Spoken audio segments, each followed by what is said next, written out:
Hello, hello, Capricorn Collective. Ako po si James from James Tarot PH. Ito po ang inyong weekly reading for January 12 hanggang 18. So mga Capricorn, happy birthday po sa mga nag-celebrate today para sa mga petsa na yan. Or habang nanonood ka today, no? Happy birthday po. Hopefully you have a wonderful celebration with your family and loved ones. Ikain mo na lang ako, Capricorn, okay? So simulan na natin. Inhale and exhale. Holy Spirit, Spirit Guides, ibigay natin kay Capricorn ang mga mensaheng dapat nilang malaman para sa linggong ito. In your core energy, the Ten of Wands. Beautiful. In the area of what you need to focus on, the Chariot card. Yes. In the area of what you need, you have the Sun card. Woo! Wow. Tapos na to. Kapag lumalabas si Sun card, everything is fine for you this week. Congrats po. In the area of what's affecting your current energy, you have the Two of Swords. Interesting. In the area of what your near future holds para sa'yo, the Queen of Pentacles. Lovely. In the area of your challenge, you have the Three of Wands. In your fortune, the Seven of Pentacles. Beautiful, beautiful. In your divine messages, meron po kayo the Six of Pentacles. At ang outcome nyo po for the week, ito po yun. Mamaya sabay-sabay natin siyang bubuksan at the end. But first, mga mahal kong Capricorn, thank you po muna sa inyong mga donations, saka po sa mga hindi nag-i-skip ng ads. Maraming salamat po sa inyong generosity and kindness. Yan lang po yung tanging paraan para po supportahan nyo ko sa tuwing meron tayong libreng reading for Capricorn dito sa ating channel. Salamat din po sa mga nagla-like and nagko-comment. Malaking tulong po yan. Salamat po. So, in the background of your reading, meron kang, wow, the Ten of Cups. 10 is here. Talaga namang completion, success, ending of a tough cycle. Meron mga pagtatapos ng mga bagay na mabigat at talaga namang, panahon na to para magsaya kasi nandito na yung katuparan. Some of you, nakita ko dito, meron kang wish for you and your family na abot kamay na eh. Malapit na nandyan na eh. Kaya ang kailangan nating mga Capricorn ngayon, talagang manalig at gawin yung makakaya mo para ito'y maabot. Kitang-kita ko yung pagnanais mo na makatulong sa pamilya or maging parte ng paggaan ng buhay ninyo. Meron sa inyo lilipat ng bahay, graduation ng mga anak, approve na yung visa. Nakita ko migration by the whole family. Some of you, nakita ko dito na para bagang may family wish ka na tinutulungan mong makompleto at ma-approve. Parang ganun. So congrats. This is really a happily ever after card. I'm very happy for you. Enjoy this week. Nakita ko rin po para sa inyo, para sa ibang Capricorn dyan, na maglaan ka naman daw ng time for your family, ha? Alam ko busy ka with work, hardworking ka, pero kaakibat nun, balansehin mo din daw ng magandang quality time with the family. Kailangan mo daw yan ngayon para makahinga ka, okay? Partneran natin to ng card of the week, determination. Whoo! Face challenges with determination, you can achieve anything. Basta daw meron kang determinasyon, motivation, makukuha mo tong mga cups na to na nire-rejoice mo. Oh. Abot kamay na siya, kaya ilaban natin yan. It will be yours. Okay? Especially here, in your core energy, you have the Ten of Wands. Nakita ko dito, sabi na yung spirit guides, alam niya, pagod na pagod ka na, nahihirapan ka na, marami kang ginagawa all at once, different responsibilities, different obligation, lahat yan pinapasan mo sa likuran mo. And you're doing your best. Very diligent ka when it comes to your work, when it comes to your passion, when it comes to the things na alam mong dapat mong gawin. Nandyan ka every single time. You're very dedicated, tenacious, persevering ka sa mga bagay na yan. At nakita ko yung disiplina sa'yo pagdating dito. So sabi na yung spirit guides, dalhin natin to hanggang dulo. Ilaban natin, charge forward. You will see that your hard work will pay off soon. May patutunguhan din yung pinaghihirapan mo, kaya kapitan natin. Okay? So, ngayon, tanungin kita Capricorn, isulat mo sa baba, ano ba tong mga pinaghihirapan mo na gusto mo nang matapos, gusto mo nang magkaroon ng bunga, gusto mo nang makita yung outcome kasi sabi mo, ano ba yan, nawawalan na ako ng pasensya, nawawalan na ako ng gana, pati yung pag-asa ko parang umiimpis na. Ano to, yung pinaghihirapan mo, sulat mo sa baba, and then i-manifest mo kung ano yung outcome na gusto mo makuha sa mga hardship na ito. Comment down below so that it will happen for you. Clarify natin to. 10 of Wands being clarified by the 6 of Cups. Yes, meron ka ditong 6-6. Huwag mong katakutan, hindi yan bad number. 6-6 is all about you having this clear reflection. Pagtanaw sa past, kailangan tignan natin sa past kung ano ba yung mga ginagawa natin na mali. Kung bakit ba tayo nahihirapan dito. Kung bakit ba ang tagal-tagal makarating sa dulo. Kailangan nating i-reevaluate kung ano yung mali sa ating proseso para maitama mo at makatuloy-tuloy ka na without delay sa pinaghihirapan mo na ito. O kaya para gumaan yung proseso, magkaroon ng lightness kumpara sa mabigat na pasanin kada araw. Narinig ko meron daw mabuting paraan, yun ang hanapin mo. Okay? With the 6 of Cups clarifying our 10 of Wands, kitang-kita ko dito yung triumph mo after obstacle. Talagang malalagpasan mo na tong mabigat na ito, tong pinapasan mo na ito, patapos ka na dyan. May grand detour na meron na talagang plot twist na sabi mo, ay yes, buti na lang nakatapos na ako. So now, kitang-kita ko yung pag-alpas mo sa isang mahirap na proseso and moving forward ka na dyan. So i-claim natin to para maganap na, okay? In the area of what you need to focus on, meron ka pong chariot card. Laban lang, sugod lang.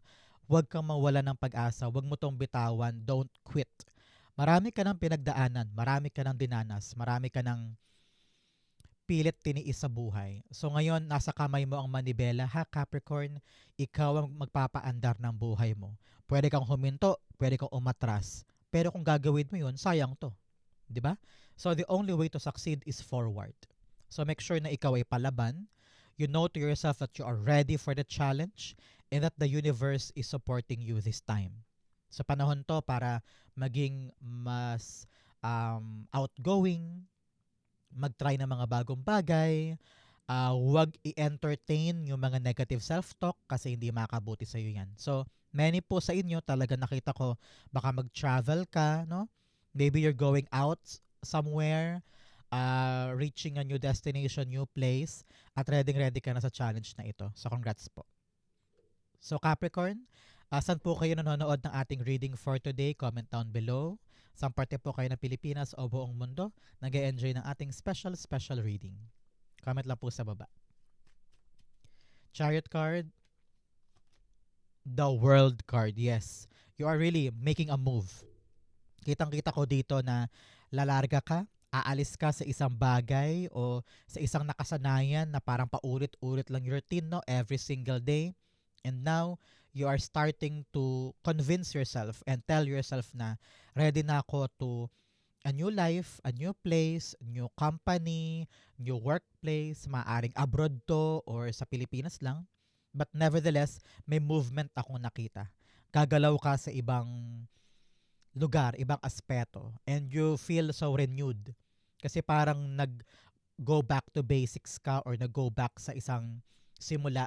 Pero dito, ramdam mo yung tagumpay. Mas maalwan, mas maganda, mas swak para sa'yo. So, congrats po. Really, work on the completion of something para makalaga ka na sa new chapter of your life. Congrats, congrats, congrats. In what you need, meron po kayong the Sun card. Sun card is all about you having this positive energy. Hindi pwedeng iisipin mo na mabigat, mahirap. Tingnan mo tong bata. Hawak-hawak niya yung flag na napakalaki, napakabigat niyan. Pero kayang-kaya niyang itaas at iwagayway. So, ibig sabihin, huwag mong isiping mabigat yung mga bagay-bagay. Lagi mong isipin, kayang-kaya ko tong dalhin, kayang-kaya ko tong pagtagumpayan. Your mindset will really make a difference sa journey na ito. Okay? Just hold on tight. Enjoy the process. Enjoy the journey. Have fun. Have fun while doing it para lahat ay maging mabilis, planchado, walang aberya para sa'yo. Para din hindi ka ma-burn out. At lalo't higit para hindi mo bitawan. Okay? Clarify natin. Sun cards being clarified by the Seven of Pentacles. Yes, meron kang 7-7 here. Number 7 din yung Chariot. So talagang meron kang lucky energy this time. So use this moment, especially birthday season mo pa rin hanggang ngayon, no? So gamitin mo yung pagkakataon na yan para ma-magnetize mo yung lucky energy sa buhay mo at lahat ng daanan mo ay maging positibo ang outcome. Okay? So, Seven of Pentacles clarifying our Sun card.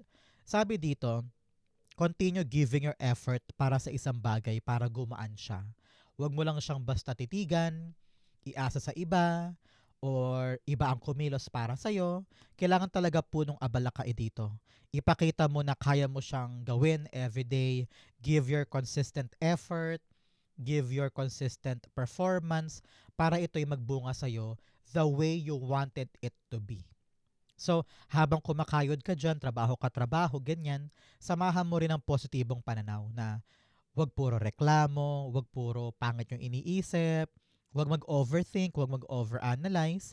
Narinig ko rin dito, wag ka daw mawala ng pasensya. Okay? Meron sa inyo inip na or atat na para may mangyari. Pero sabi dito, kailangan natin dumaan sa proseso. And just think lightly, think positive, it will arrive for you. Okay? In the area of what's affecting your current energy, you have the Two of Swords. Sabi dito, you need to decide kung hihinto ka ba o dediretso ka. Tatapusin mo ba to hanggang dulo para magkaroon na ng really triumph after obstacle or bibitaw ka dyan. Binibigyan ka ng chance ng yung spirit guides Capricorn to make a decision.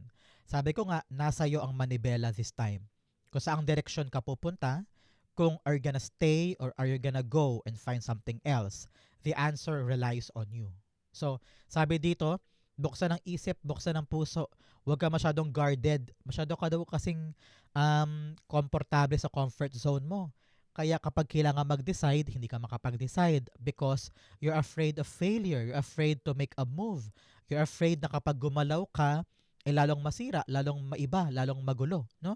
Yung mga takot na yan, kailangang harapin para makita mo kung ano yung mga bagay na dapat mong yakapin, dapat mong piliin. Okay? The choice is yours. Pero throughout your reading, kitang-kita ko na dalhin mo hanggang dulo because merong magandang mangyayari, malalagpasan mo din ito, at magkakaroon ka na ng good resolution afterwards. So you need to really have a determination to fight more and choose to be on the right side of your journey. Okay? Baka kasi madistract ka, naku, makahanap ka ng mga distraction sa paligid.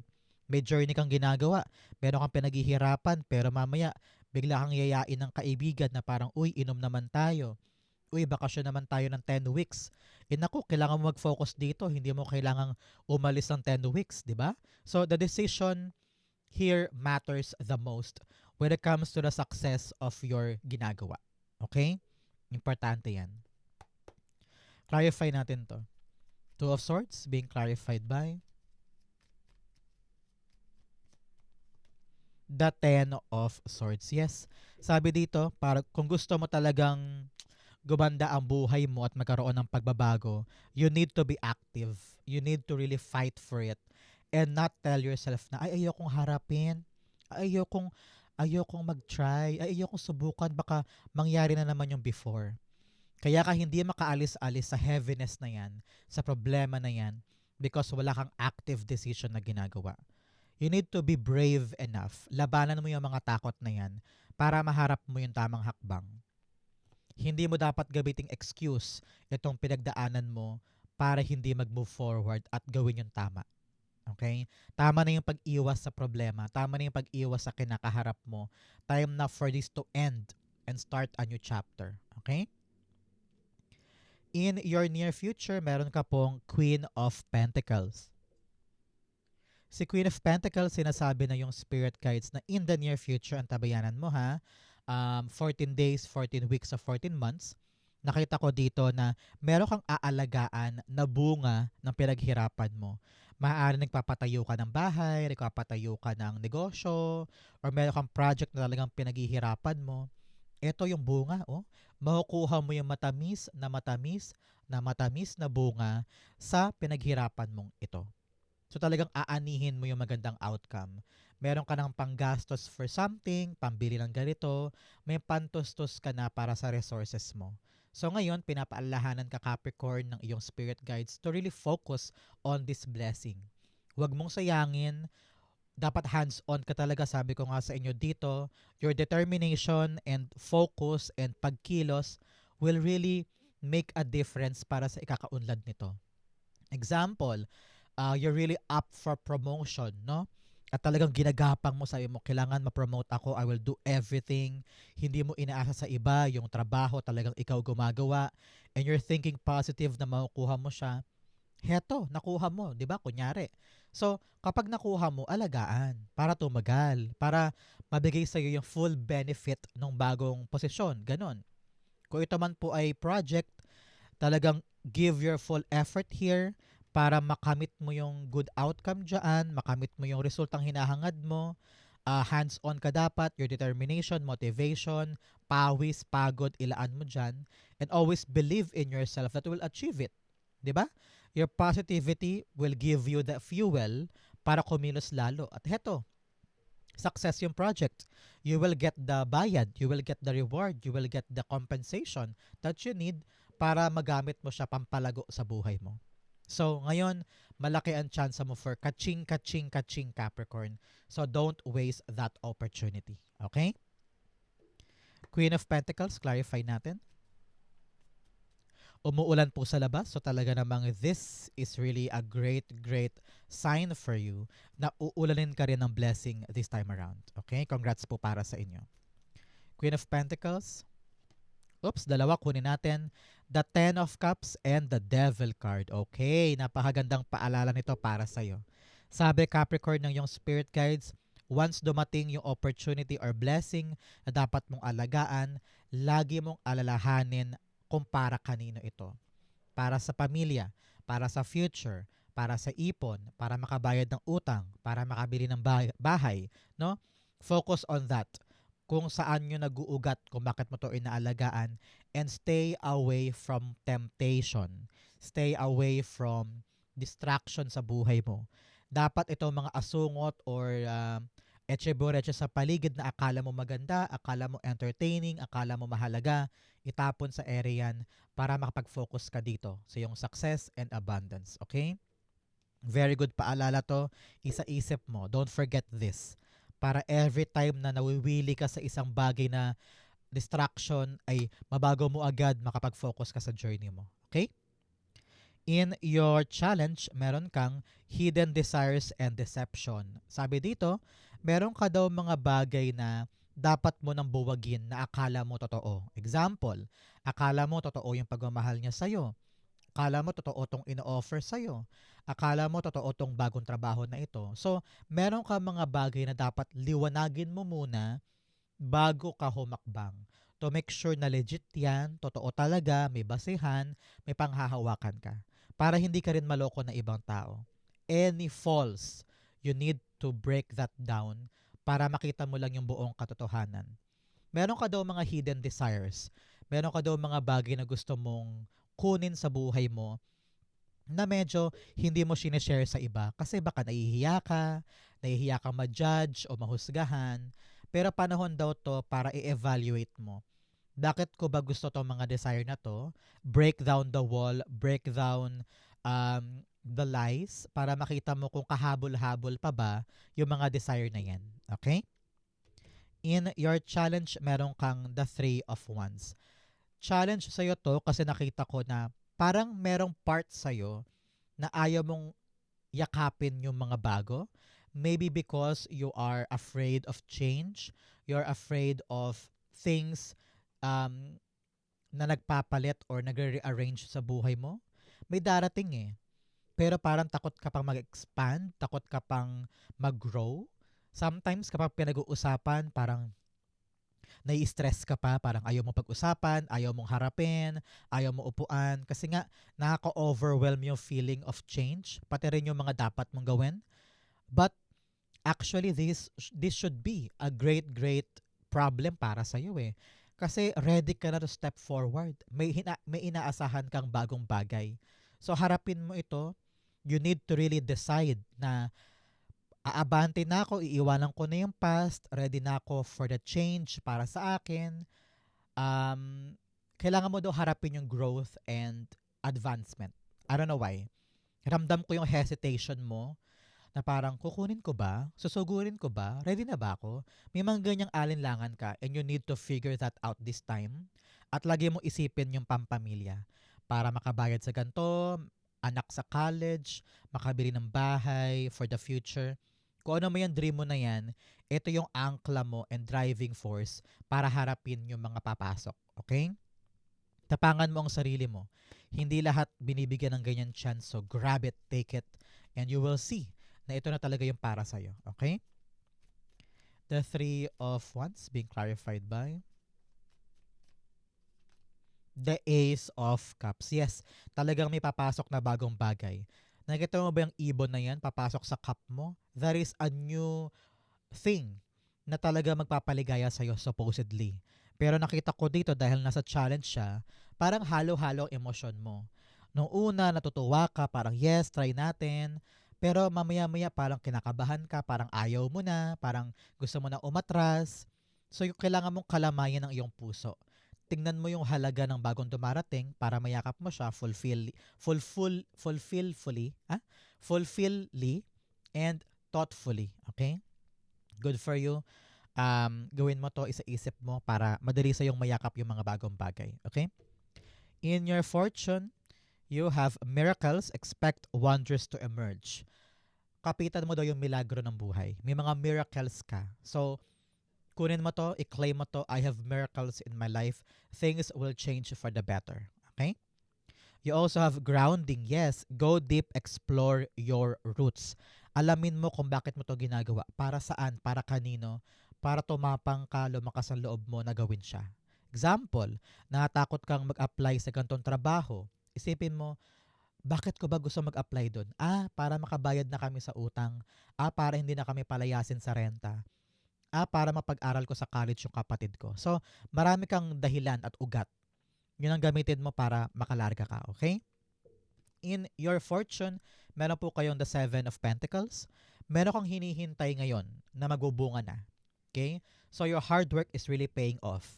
Ginawa mo lahat ng makakaya mo, ginawa mo lahat ng effort and time, pagbabantay, hindi lumaylay ang consistent effort mo. Talagang you keep on showing up pag kinakailangan ka.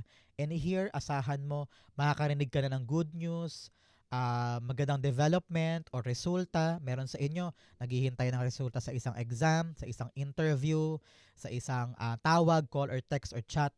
Darating na ito. So, the long wait is over and you will reap the harvest of this hinihintay na bagay. Okay? Congrats po. I-claim mo yan. Para sa iyo yan. The Seven of Pentacles being clarified by the Eight of Wands. Wow. Kung naghahanap ka ng sign Capricorn, this is your sign. You're in the right direction, sabi ni Eight of Wands.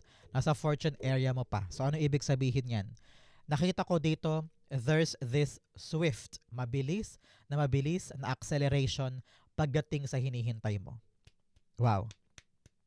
Kung meron kang chinatsaga ngayon, hinihintay, talaga namang minsan wala ka pang pasensya, nauubusan ka na ng pisi, kumbaga. So dito, sabi na yung spirit guides, may mabilis sa darating para sa'yo tungkol sa hinihintay mo. So grab it, take it, huwag ka ma-overwhelm, give this your chance to improve your life at nasa tamang direksyon ka ng buhay mo. Lalaga laban, this is really for you. Congrats po. I-claim mo to. Fast action pagdating sa hinihintay ko, darating na siya. Congrats po para sa inyong lahat. In your divine messages, you have surrendered to the divine. Yes, itaas mo lang kay God, tutulungan ka niya, huwag ka matakot, kakampi mo siya. Kaya kung kikilos ka ngayon, lalaban ka, tatapangan mo ang sarili mo, ibigay mo kay God yung kalahati niyan. para lumakas lalo ang spiritual mo at makaget on ka dito. You also have a look at the bigger picture. Lawakan mo daw ang isip mo, especially kung dapang-dapa ka na at marami kang hinihintay, marami kang movement at pagod na pagod ka na. Broaden your horizon para makita mo yung focus sa kakahintungan nito. Okay? In your divine messages, you have the Six of Pentacles. Six of Pentacles, sabi dito, i-effort mo yung sarili mo sa mga bagay na kapaki-pakinabang. Avoid distractions. Meron ka daw pinag-alaanan ng effort, time, money, energy na mali.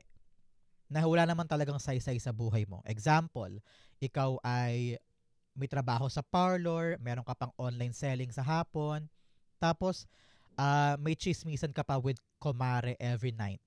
So, imbis na itulog mo yon, ginagamit mo pa pang chismis every night. So, minsan putulin mo yon, huwag ka na pumunta kay kumare, minsanan na lang, para may energy ka pa, malaan mo sa parlor, saka sa online selling mo. Parang ganon. So, be smart in where you give your effort, energy, money, and time. Okay? Hindi lahat yan mahalaga para sa'yo. Piliin mo lang talaga yung kapaki-pakinabang. Okay? The Six of Pentacles being clarified by the Two of Swords. Yes, you need to make a drastic decision pagdating sa mga bagay na pinaglalaanan mo. Okay? Baguhin na yan. Action na daw para ikaw ay magkaroon talaga ng quick, clear, at saka mabilis na andar sa buhay. Kasi nakita ko talaga dito, naglalaan ka sa maling tao, sa maling bagay, sa maling pangarap, no? Kaya i-streamline na natin to, hakbangan mo na, linawin mo na. Okay? Ang outcome mo ito, but first, bigyan mo na kita ng fortune cards. You have shield. You need to defend yourself. Yes, in every decision, in everything that you have to do, maraming tao sa paligid mo ang tataasan ka ng kilay. So, don't worry, don't back down, fight, defend your post, defend your decision, defend yourself. Makikita mo na kayang-kaya mo yan. You also have chain of events that will affect your life. Wow! Meron daw mga malalaking milestone sa buhay mo na sunod-sunod. So talaga namang maraming magagandang mangyayari para sa'yo. So congrats po. Another message, you have Turkey. Someone is behaving stupidly. Hindi ko alam kung ikaw to o kaibigan mo, kapatid mo, anak mo. Meron daw tao sa paligid mo ang tatanga-tanga ngayon. So, either kotongan mo siya or pagsabihan mo. Pero kung talagang ayaw mo masira ang araw mo, hayaan mo siya. Hayaan mo matuto siya sa mga bagay na dapat niyang matutunan. Okay? You have Torch, spiritual development, enlightenment, awareness, and understanding. So ngayon, talagang maliliwanagan ka na tungkol sa mga dapat gagawin. Pati yung daan, it will be enlightened for you at hindi ka na malilito, lilinaw na yung mga bagay-bagay. So congrats po. I-claim mo to so that it will be yours. Ang outcome ni Capricorn for January 12 to 18, the Three of Swords. Wow! You are really getting out of this heartbreak, getting out of this pain. Kung ano man tong pain na dinulot ng mga pinaghihirapan mo, lalagpas ka na dyan. Makakapag-move forward ka na with a Six of Cups. You are now really letting go of the past, letting go of what happened before. Bibitawan mo na yung mga trauma, heartbreak, rejection, pain, at handa ka nang i-redirect yung energy mo sa karapat-dapat. Now, bumabangon ka na. And with the help of family, your friends, your moral support, talagang mabubuo mo ulit ang puso mo para lumaban pa. So ngayon, Larga Sugod, you're on the right path. Meron kang mga hinihintay na lalabas and maghihilom ka na talaga totally. Clarify natin siya. Three of Swords being clarified by... Oops, yun, lumabas. The King of Wands. Panahon na to para bumuo ka ng mga bagong pangarap. Laksan mo ang loob mo with determination and motivation power. Paalabin mo yung puso mo para simulan mo ng ihakbang ang paa para sa mga bagong pagbabago. Huwag ka na makinig sa mga nega sa paligid. Believe in yourself. Build your empire. Build your dreams para totally maiwanan mo na sa past lahat ng pain. Okay? Sa Capricorn, ito po ang inyong January 12 to 18. Saan po kayo nakaresonate? Comment down below. Babasahin ko po yan. Thank you, Holy Spirit, Spirit Guides, for the clarity and messages na dapat malaman ng mga mahal kong Capricorn. Thank you po ulit, Capricorn, for watching hanggang dulo. I love you. This has been James for James Taro PH. God bless everybody.